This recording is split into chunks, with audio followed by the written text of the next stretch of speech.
হচ্ছে ইলিশের ভর্তা। এখানে ইলিশ মাছের লেজের কাঁটাগুলো বেছে রাখা হয়েছে। এখানে ইলিশ মাছটা ভেজে এটাকে খুব সুন্দরভাবে আঙ্কেল বেছে নিয়েছেন এবং মাখাচ্ছেন। তার সাথে এখানে রয়েছে, দেখো তোমরা, পেঁয়াজ কুচি, ধনে পাতা আর কাঁচা লঙ্কা। এখানে ভাজা পেঁয়াজ কুচিও রয়েছে। তার সাথে এখানে নিয়ে নিয়েছি আমরা কাঁচা সর্ষের তেল, খাঁটি যেটা, ঠিক আছে, মাস্টার্ড অয়েল, তার সাথে লবণ, ঠিক আছে। বাকি খাবারগুলোতে একটু সারপ্রাইজ থাক, কিন্তু হ্যাঁ, আজকের স্পেশাল মেনুটা হচ্ছে ইলিশের ভর্তা, যেটা এখন মাখা হচ্ছে শুকনো লঙ্কা দিয়ে। এটা বাংলাদেশের একটা জনপ্রিয় খাবার।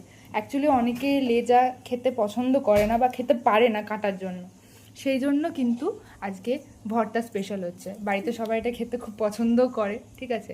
খুবই অল্প উপকরণে এটা বানানো হয়েছে, খুবই ইজি উপকরণে। হ্যাঁ, আর কাঁচা এখানে এখানে অ্যাকচুয়ালি ভাজা লঙ্কাও নেওয়া হয়েছে, আপনারা দেখতে পাচ্ছেন। ভাজা লঙ্কাটাকে একটু মেখে দেওয়া হয়, ঠিক আছে, খুব সুন্দর লাগে।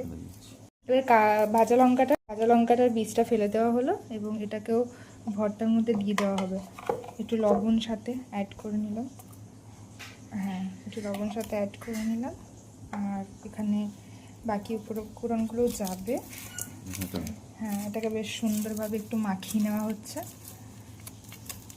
এটাকে আমরা কিন্তু ভর্তার মধ্যেই দিয়ে দেবো।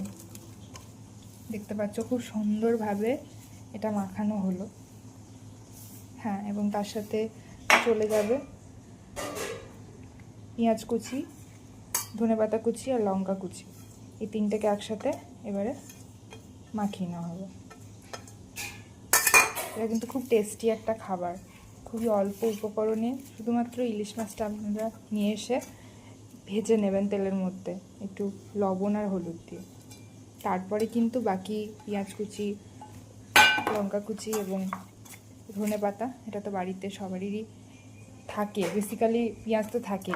বাকি একটু একটু জিনিসগুলো নিয়ে খুবই সুন্দরভাবে মাখিয়ে নিলেই রেডি ইলিশের ভর্তা, সাথে মাস্টার্ড অয়েল, ঠিক আছে। এই সরিষার তেলে ঝাঁঝে যে একটা ব্যাপার থাকে, ওটা কিন্তু না দিলে বোঝা যায় না। একটু সরিষার তেল কিন্তু আঙ্কেল নিয়ে নিয়েছেন। একটু সরিষার তেল নিয়ে ভালো করে মাখিয়ে দিলেই কিন্তু রেডি আমাদের ইলিশের ভর্তা। হয়ে গেছে ইলিশ মাছের ভর্তা। এবারে একটু টেস্ট করে নিই আমরা সবাই, কেমন লাগছে।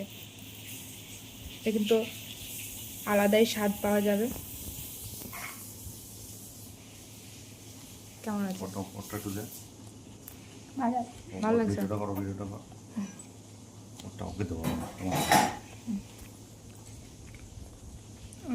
বক্তৃতা, হ্যাঁ, এতক্ষণ ধরে ইনি বলছিল।